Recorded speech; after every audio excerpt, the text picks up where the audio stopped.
ఇక్కడ దేవుడు అంటాడు, సముద్రాన్ని ఎండబెడతాను. ఆమేన్. నోటితో చెప్పండి ఒకసారి ఈ మాట. దేన్ని? సముద్రాన్ని ఎండబెడతాను.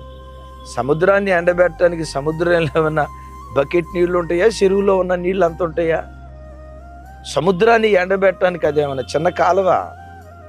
సముద్రాన్ని ఎండబెట్టడానికి అదేమన్నా పిల్ల కాలువ? అన్న సముద్రంలో ఎన్ని నీళ్ళు ఉంటాయి? చెప్పలేం, కొలత వేయలేం. నీ సమస్యలు కూడా కొలత వేయలేని సమస్యల.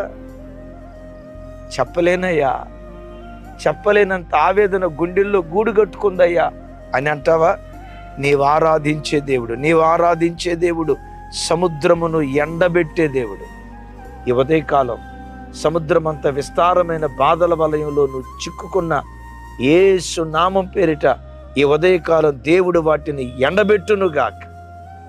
ఆమేన్ చెప్దాం గట్టిగా. కొత్త కొత్త ఓటలు, కొత్త కొత్త సమస్యలు పుట్టుకొస్తున్నాయా?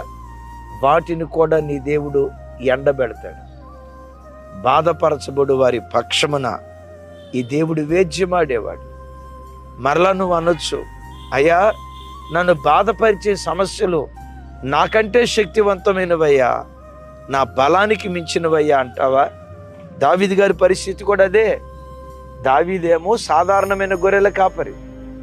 దావీదును బాధించేవాడు దేశాన్ని పరిపాలన చేసే రాజు. ఆ దావీదు గారే 18వ కీర్తనలో బహు అద్భుతమైన మాట అంటారు. చూడండి, కీర్తనల గ్రంథం 18వ కీర్తన 17వ చరణం, అలాగే 18వ చరణం. బలవంతులకు పగవారు నన్ను ద్వేషించువారు, నాకంటే బలిష్ఠులై ఉండగా వారి వశములో నుండి ఆయన నన్ను రక్షించను. ఆపత్కాలమందు వారు నా మీదకు రాగా ఆ యెహోవా నన్ను ఆదుకొనెను. విశాలమైన స్థలమునకు ఆయన నన్ను తోడుకొని వచ్చెను. యేసయ్యకు మహిమ కలుగును గాక. నేను ఆయనకు ఇష్టడును గనుక ఆయన నన్ను తప్పించను.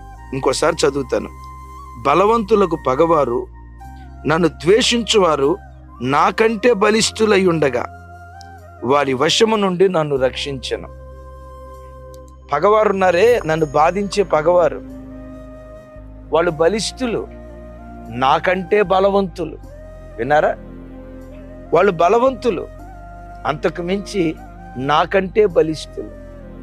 బలవంతులకు పగవారి చేతిలో నుండి, నాకంటే బలిష్ఠులైన పగవారి చేతిలో నుండి యెహోవా నన్ను రక్షించాడు.